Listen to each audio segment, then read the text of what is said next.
So I'm glad you guys are looking for more reasons as to why you might want to take art history. I mean, basically, we all want to know what the payoffs are. They basically involve a wide array of different options, like basically beefing up your resume for college applications, admissions.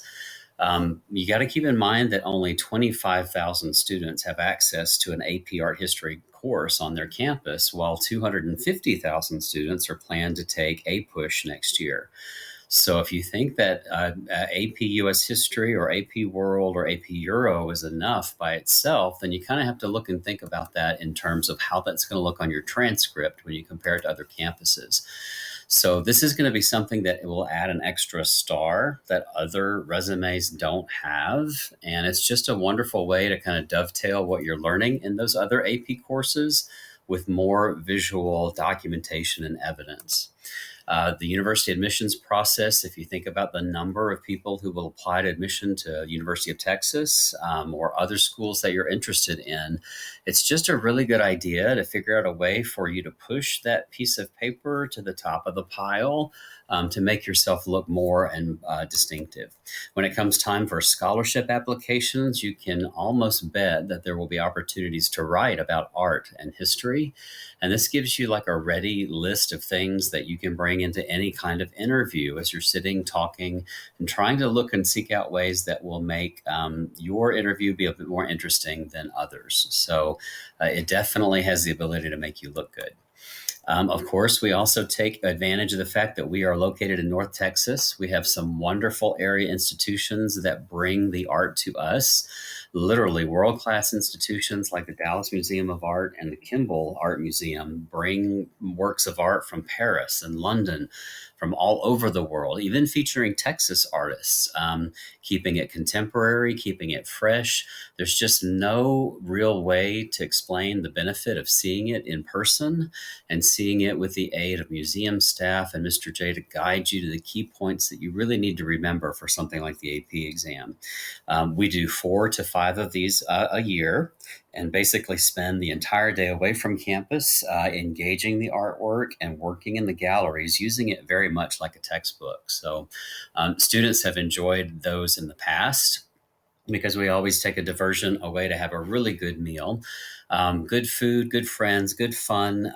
It's a way to kind of open up the textbook and break down the walls of the classroom.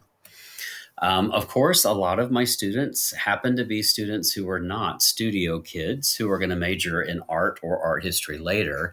And they already have a whopping load of STEM classes, right? That's understandable, but there's just a way to kind of turn that abbreviation into a little bit more power and steam. So just tell your parents that you're talking about taking STEM and turning it into STEAM. There's a lot of backup for this. If you're going to basically be a thinker and you're going to think about things in the world, this gives you ample opportunity to practice that now. The idea is that if you have to develop an argument for a push or provide evidence on a chem exam, this is going to be something that's going to give you more chance to do more critical thinking. Because the course is global, if you plan on any kind of international business degree or marketing that's basically going to have an international audience, then this will kind of give you a background in all of those world traditions for which you need to have some background in order to be successful in that.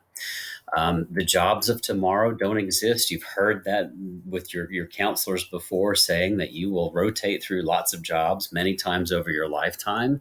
It would just be nice if you had an ability to engage a different part of your brain as you design the job that you really want to have.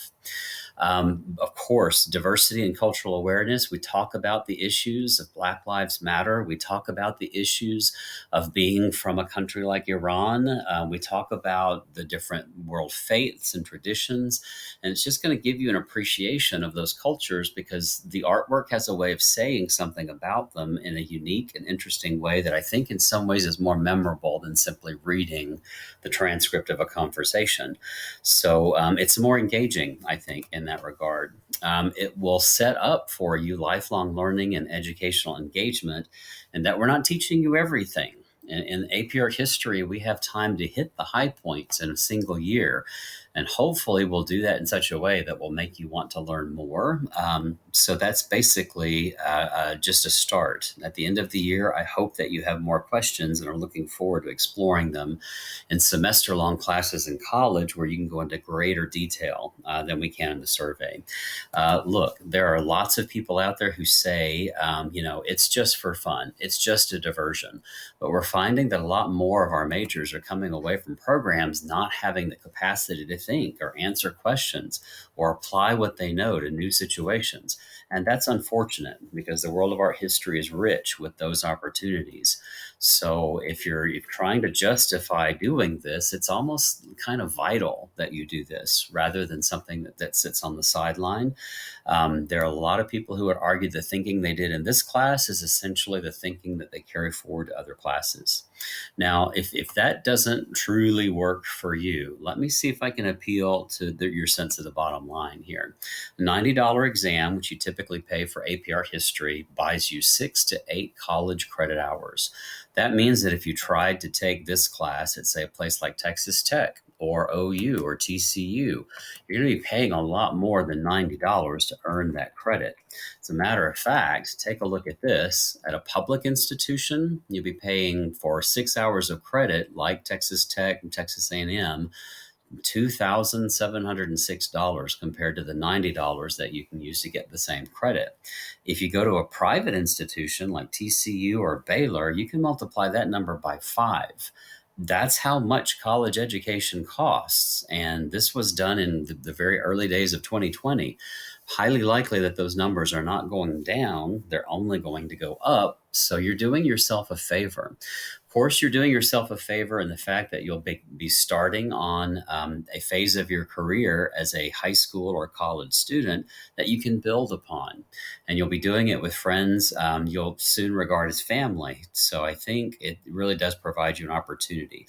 The benefits are immediate and long term. So I hope that we get to see you in the fall taking the course with us.